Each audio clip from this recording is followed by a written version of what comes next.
গন্ধরাজ কাতলা নামটা কিন্তু শুনেই একদম মনে হচ্ছে খিদে পেয়ে গেছে।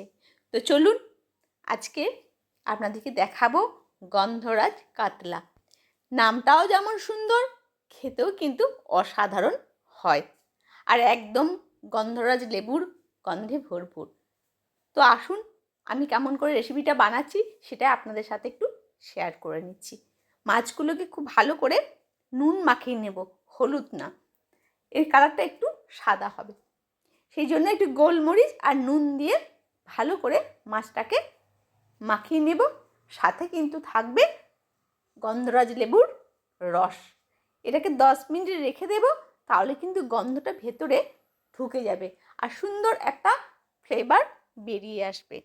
আমাদের এমন অনেক রান্না থাকে যেগুলো আমরা হাতের কাছেই সমস্ত জিনিস বা উপকরণ থাকে, কিন্তু আমরা বুঝতে পারি না কি করব আজকে। তো এই রকম একটা রেসিপি যদি আপনারা বানান, খেতে কিন্তু ভীষণ ভালো লাগবে। লেবুর রসটা দিয়ে ভালো করে মাছটা মাখিয়ে নিলাম।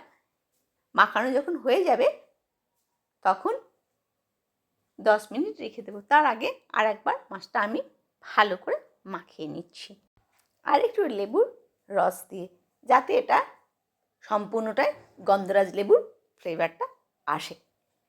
ব্যাস, আমার কিন্তু মাছে পুরো মাখানো কমপ্লিট হয়ে গেছে। এবার ঢাকা দিয়ে আমি রেখে দেব। এবার আসছি কিছু মশলা বানিয়ে নেব। মশলা বলতে একটু রসুন, পেঁয়াজ আর কাঁচা লঙ্কা, এটাকে কিন্তু আমি পেস্ট করে নেব।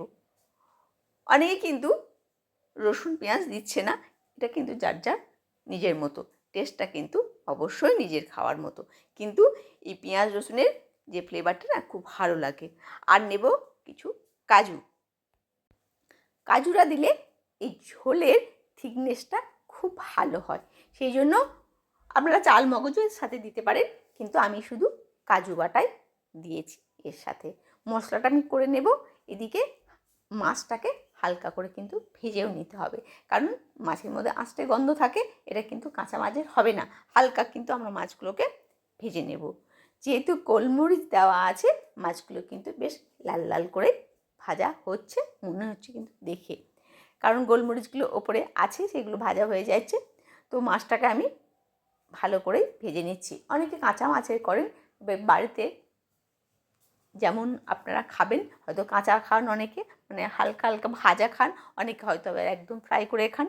তো নিজেদের মতো ফ্রাইটা কিন্তু আপনারা করে নেবেন। আর কাঁচা মাছের অনেকে কিন্তু, আমি যেমন একটা কাঁচা মাছের রেসিপি বানাই, ওটা কিন্তু খেতেও কিন্তু খুব ভালো লাগে, মশলাগুলো কাঁচা কাঁচা মাখিয়ে।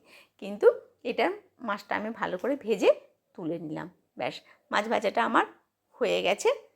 এবার আমি কড়াইয়ের মধ্যে, যে কড়াইয়ের মধ্যে তেলটা আছে, সেই কড়াইয়ের মধ্যেই কিন্তু আমি পেঁয়াজ বাটাটা আর রসুন বাটাটা দিয়ে দিলাম ওই তেলের মধ্যে। এবার ভালো করে কষাতে থাকবো। কষানো হয়ে গেলে ধনে আর সামান্য নুন দিই। নুন চিনি দিলে ঝোলের কিন্তু কম্বিনেশনটা খুব ভালো হয়, টেস্টটা একদম পারফেক্ট হয় নুন আর মিষ্টি। এবার আমি যে কাজুটা বাটলাম তার সাথে 2 চামচ মতো দই আমি মিশিয়ে দেব। একটু জল দিয়ে দেব, তাহলে যখন মাছটা ফুটবে তখন কিন্তু এটাকে আমি দিয়ে দেব। সেই জন্য, কারণ মাছটা একটু ফুটলে মশলাটা ভেতরে ঢুকবে, ওই জন্য জল মিশিয়ে কিন্তু আমি মশলার মধ্যে এটা দিয়ে দেব। ভালো করে নাড়তে থাকবো, এটা কিন্তু একদম সাদা গ্রেভি হবে। তো বন্ধুরা, এখনও আমার চ্যানেলটি যারা সাবস্ক্রাইব করেননি, তারা অবশ্যই চ্যানেলটিকে সাবস্ক্রাইব করে পাশে থাকা বেল আইকনটি টিপে রাখতে কিন্তু ভুলবেন না। এবার ঝোলটা আমার ফুটে গেছে, মাছগুলো একে একে দিয়ে দেব। এইটা খেতে একদম অসাধারণ লাগে। আপনারা, এটা একটা খুব ভালো মাছের রেসিপি, যারা খেয়েছেন তারা তো আবার নিশ্চয়ই বানিয়ে খান। এবার মাছটা আমার যখন মোটামুটি হয়ে এসছে, উপর থেকে কিন্তু লেবুর খোসাটা হালকা করে ঘষে দেব। এক কাজ করবেন, যেন সাদা অংশটা বেরিয়ে যেন না যায়। সাদা অংশটা বেরিয়ে গেলেই কিন্তু আপনার তেতো হয়ে যাবে, সেই জন্য সাদা অংশটা একদমই দেবেন না।